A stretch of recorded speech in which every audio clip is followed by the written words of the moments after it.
Praise lord అండి. బాగున్నారా? ఈరోజు దేవుని మాట మరొకసారి జ్ఞాపకం చేసుకుందామా?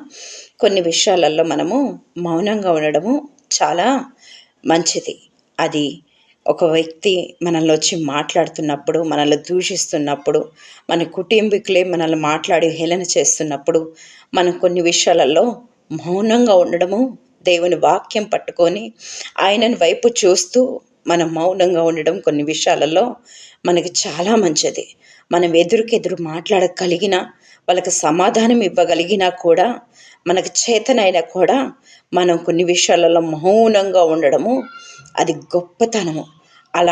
అలాంటి హృదయము దేవుడు చూస్తూ ఉంటాడు. యోసేపుకు దేవుడు తోడై ఉన్నాడు. ఆయన అనేక సమస్యలలో బాధపడుతూ, కుటుంబీకులే అన్నదమ్ములే వేలన చేస్తూ, మాట్లాడుతూ, అనరాని మాటలు అంటూ, దూషిస్తూ, అమ్ముతూ చేస్తున్నప్పుడు యోసేపు మౌనంగా ఉండిపోయాడు. చెరసాలలో వేయబడినా కానీ ఏమాత్రం నోరు తెరవకుండా మౌనంగా వెళ్ళిపోయాడు. కానీ దేవుడు నా పట్ల ఒక కార్యం చేయబోతున్నాడని ఆయనకిచ్చిన పిలుపు మీదట ధైర్యం వహించి యోసేపు మౌనంగా ఉన్నప్పుడు యోసేపు కలిగిన దేవుడు ఏం చేశాడు? యోసేపుని గొప్ప రాజు తర్వాత రాజు స్థానంగా యోసేపు నిలబెట్టాడు. ఒకరోజు నీకు వస్తుంది.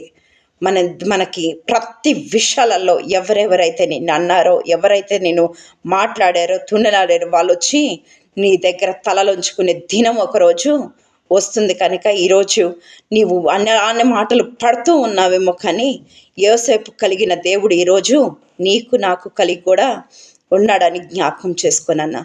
ప్రతి విషయాలలో కూడా మనకి తోడు నీడగా ఉండి సహాయకారిగా ఉండి ఆయన మాట ఇచ్చిన దేవుడు ఏనాటికి కూడా మర్చిపోని తండ్రి. నీతిమంతుల పక్షాన యుద్ధం చేస్తానన్నాడు. కేవలము ఆయన మాటలు పట్టుకొని, నాన్న ఆయన ఉపదేశం ప్రకారంగా, నాన్న నీ మాటలు పట్టుకున్నా, నీ వాగ్దానం పట్టుకున్నా, ఈ సంవత్సరం నాకు ఇచ్చిన వాగ్దానాన్ని నెరవేర్చు.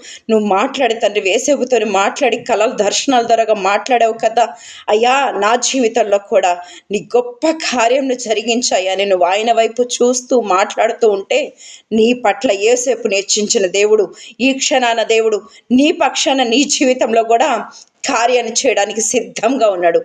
అపజయం నుంచి భయం పడకుండా జయాన్ని పొందుకుంటానని ధైర్యం వహించండి. ఆమేన్. వందనాలు తల్లి.